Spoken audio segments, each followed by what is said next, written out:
If, Mr. President, you can keep off football in the manner of the organization, ticketing, or trying to avoid the one-term slogan, just keep it off. Let it be. Let them say one-term. You won't die because of somebody saying one term. It won't diminish you. Your friend, go talk to your friend Raila. Raila has always been a popular candidate in this nation. Raila has always been the most popular, the man who attracts any crowd, anytime, anywhere. He goes, the Kikuyus will banish him, but he goes to Murang'a. The stadium will be packed full to capacity because of him. Nobody who can be able to resist Raila. But he has never ascended to leadership. He has never used that crowd that he has to make him the president of this nation. So when people say one term, people say two term, that won't affect you. What will affect you? It is the final decision in the final day.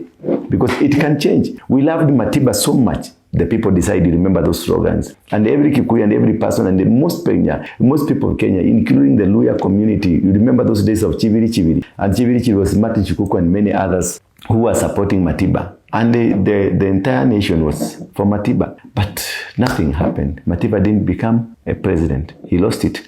He lost it to Moi and to Kibaki also. Kibaki eventually became the president after Moi decided to exist. So this one, you are changing your call, you are taking the people to State House, the young people and many other people. You are adding injuries. You are adding salt to injuries. You are insulting them. You are insulting this country. You are making this country look like a Japanese, a country that nobody can trust anybody.